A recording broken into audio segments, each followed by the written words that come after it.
Hello, this interview is being conducted as part of the American Shetland Sheepdog Association Historical Archive. Today, we are speaking with Guy Mauldin of Kismet Shelties, here just located outside of Houston in Richmond, Texas. Hi, Guy. Thank you for agreeing to do this today. Can you just get us started about how long have you been in Shelties?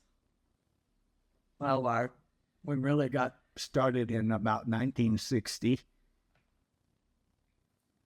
All right. And when you started, were there people or bloodlines that especially influenced your program? Well, in Texas, there were not a lot of breeders at that time. There was Aaron K. Kennels out of Fort Worth who basically had Bristol and Sea Isle pedigrees. And there was Louis Carrico Collies and Shelties in Austin, Texas. And he was working with Betty Whelan's Pocono line. So we purchased our first pet. I always wanted a collie because I read all the Albert Payson Terrier books on Lassie Come Home and Lad a Dog. But we were living in a duplex and the owner would not allow us to have a big dog. So my boss's secretary suggested that we go look at a litter of Shetland sheepdogs, which I had no idea what that was. But we did go see the puppies, and both parents were heavily coated tricolors. They were both champions, and they were also both obedient strain. And they put them through their tricks, and with all that coat, we were blown away. And so we took home a young tri-bitch from that litter called Emma. And I trained her in obedience, and she was very adaptable, very loving. So we were immediately sold on the breed. And then when she passed away, we decided to go to Aaron K. Kennels to see if they ever have tricolor female. And they did have one, but they would only sell her if we would agree to show her. Well, we showed her some, and she got a few points and a few piddly little trophies, which we were so proud of. But when we were bit by the bug, so we bred her to one of Louis Carrico's Pocono dogs. Louis was the other breeder. And when we met him, we knew he was the go-to guy to learn about Shelties. He lived in Austin, and we lived in Midland, Texas.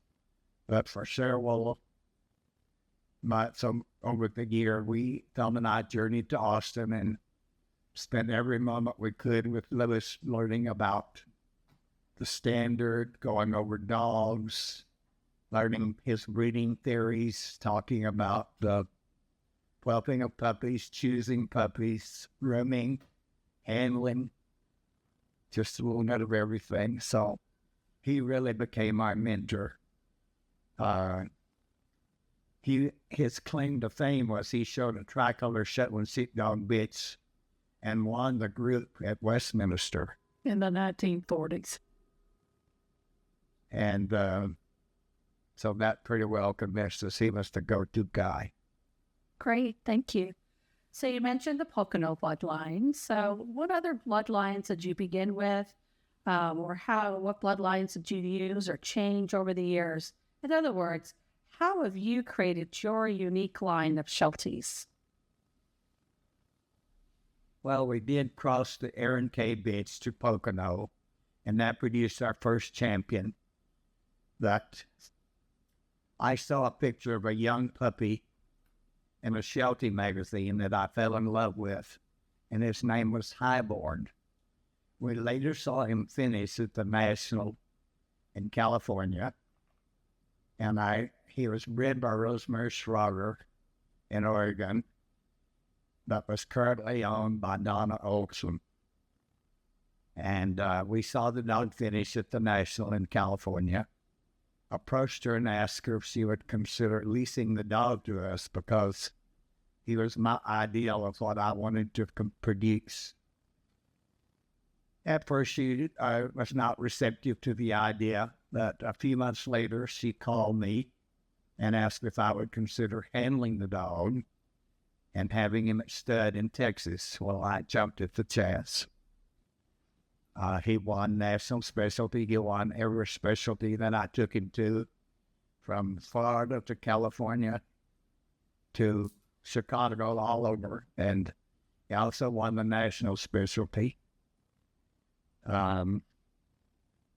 He produced many beautiful dogs for us. And it's through his sons and daughters that we were able to carry on with that look. And I think it's very consistent in Kismet dogs today. What are some of the other qualities or pivotal dogs that have been important in your breeding program? Oh, there's so many, but Highborn, Conquistador, Dynasty, Royal Flush, Donnie. The list goes on and on.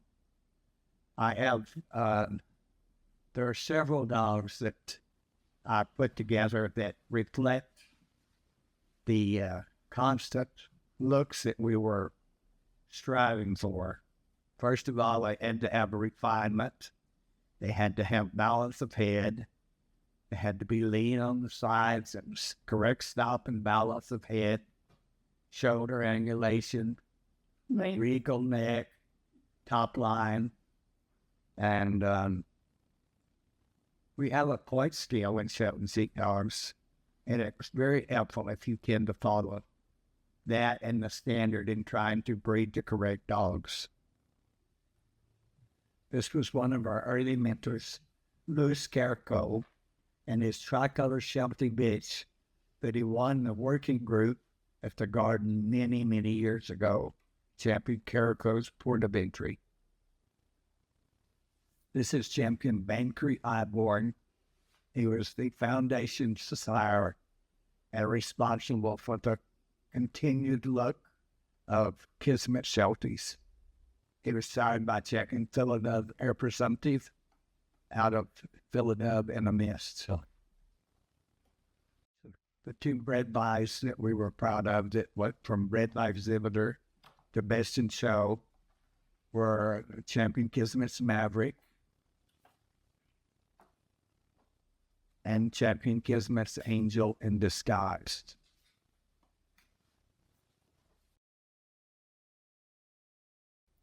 This is Champion Kismet's Conquistador. He was sired by Highborn and CD's Annandale.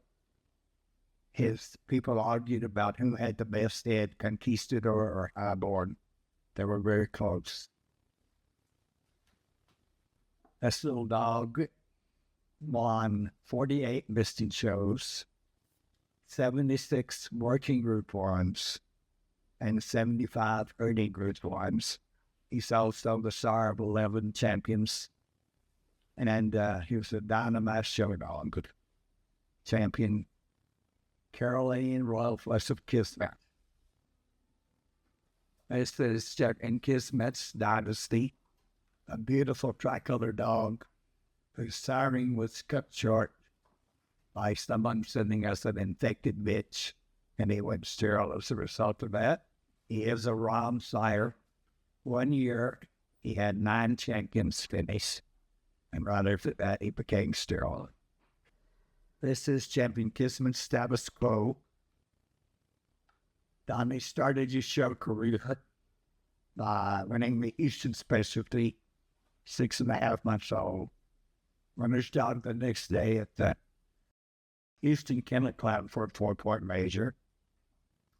And then we traveled to California, and he was shown in the bred by exhibitor class and went winner's dog at the national specialty in California. He's also a Rom cider. This is Champion Kismet's status symbol. He was the litter-mate to Donnie, Status Quo. Also a beautiful dog. One of the few bright red signals we ever had. He was a Rom as well. Champion from that litter was Champion Kismet's Status Assured, a very elegant sound bitch. We talked about Champion Kismet's angel in disguise. Her litter mate was Champion Kismet's baby Smile. They were both 2-ounce puppies and survived and both became champions. She was also a beautiful mix. This is Champion Kismet's meant to be. His call name was Adam. From this picture, you can see a continuation of what we talked about earlier, and head detail, arch of neck, angulation, top line. Another one a couple of years later is Champion Kismet's where there's smoke. As you can see, identical features that we require in our dogs. This is Champion Kismet's. Time will tell. A couple of years later, also similar things that we require in a Kismet doggy. This is Champion Kismet's. The Iceman Cometh. Again, the same look. This one is Champion Kismet's Baby Blue, a beautiful bitch. Super sound, very elegant.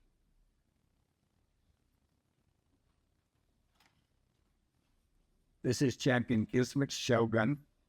He was a raw, and he was an outcross that we brought in, and he worked very successfully with the highborn look. This is a current photo. Her name is Kismet's Fancy Pants. And when this first shows out, she won a 4-point major and a 3-point major and a herding group 1.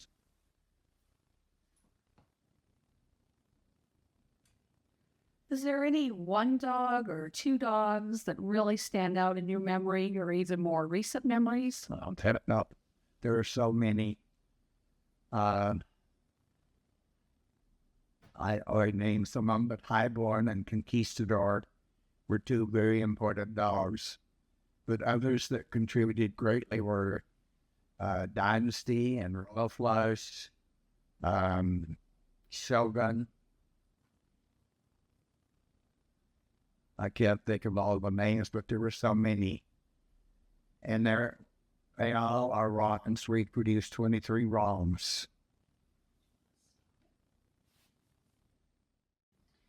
So I've talked about your foundation. How have you continued that foundation, let's say, in the last 25 years of being in Shelties? Thelma and I were invited to Japan to do a seminar on the Shetland dog. And at the end of the seminar, I judged a match. And this young dog walked into the ring, and I immediately knew that he was family. I wound up giving him the breed over all their Japanese best in show Shelties and tried to buy the dog, but I was told he was not for sale. And when we got home, I had a call from Irene Oishi of Acarine Shelties said she owned the dog and wanted to know if I would be interested in leasing him and having him instead. And of course, we jumped at the chance. He was a beautiful dog. So once I got the dog, we took him to Oklahoma City and he finished in 4 majors. A couple of judges were Linda Churchill and Barbara Windman. But Lisa Portson worked for us, and she was a pedigree enthusiast, and I asked her to check Pajero's pedigree to see how many times he crossed back to highboard, because I knew he had to. And when she get through with her research, she told me that in 18 generations, Pajero crossed to highborn over 200 times. That enabled us to bring that gene pool up close again. And now, while Pajero produced 17 champions for him, he had many sons that continued, like Successor and Eli. Eli is legendary. And Talisman the list just goes on and on. Great. But that enabled us to bring back in the gene pool that established that line and be able to continue it. We talked about when we did a seminar in Japan. Hey, this is champion Markley's SS Pajero, and he is the dog that I gave the breed to in Japan, or label elected to get here and have it stud, and his pedigree goes back to highborn 200 times in 18 generations. And I believe Pajero had his own blog. His own what? His own blog. I mean, He did. Did you do it? Yeah. Oh, okay, Pajero had his own blog. This is the headshot, beautiful headpiece of this dog.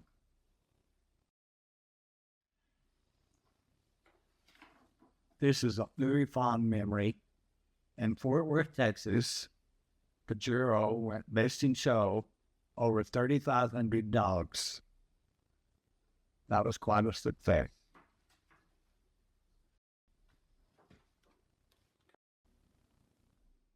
So I know you've been hard to say that you've had a favorite, but did you really have a favorite?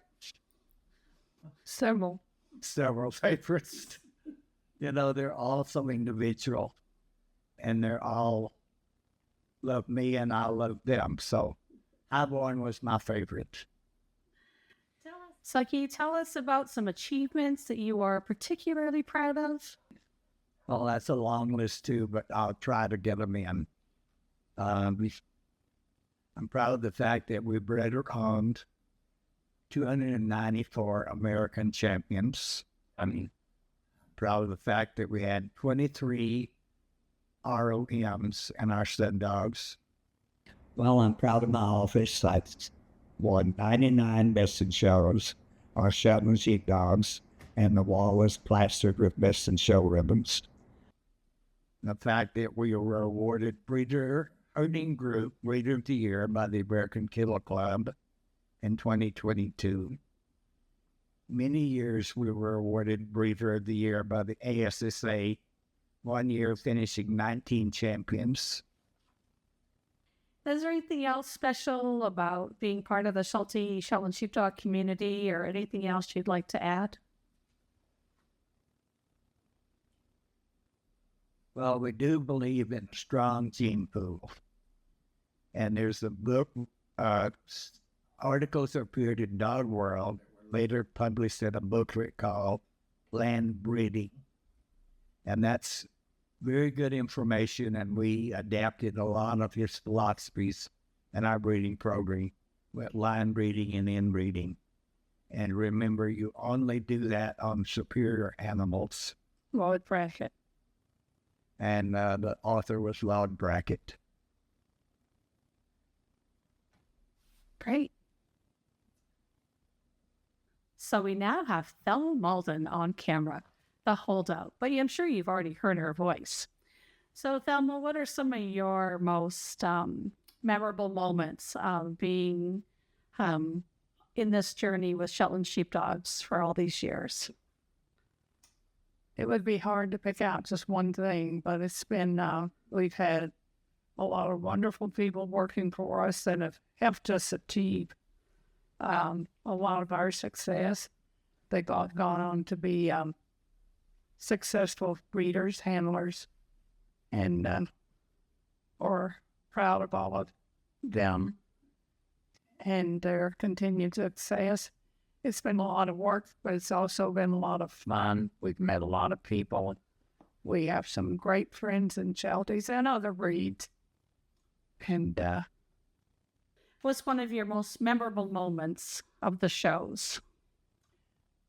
I had just gotten a dog from California owned by Kathy Smoots named Rodance the Windwalker, and started showing him. He was finished at the time, wasn't he? We went to the garden. He finished his championship quickly, and we left to go to the garden. And Windwalker was being shown there. And Our son was living in New York at the time and was up in the stands with me, and he kept saying, "Mom, I think Dad's going to win this." And I said, "There's no way." And about that time, the judge pointed at Windwalker. There was not a whole lot of applause, a lot of gasp, a lot of angst, a lot of upset people. So it was hard to be happy under those circumstances, but it was a tremendous win. And Windwalker went on to have a pretty outstanding records of wins. Great. Thank you. Mm-hmm. All right. One last moment or moments that, again, are just really always set in your memory that you're proud of.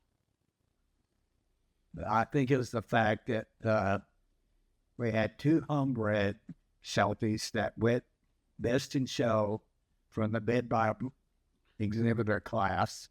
One was champion Kismet's Maverick to finish his title, and the other was champion Kismet's Angel in Disguise. Probably one of the best bitches we ever bred. Great. Thank you. Thank you so much for your time today to Guy and Thelma Mauldin, and for agreeing to sit with us and share some of your knowledge with us. And on behalf of the ASSA, thank you very much.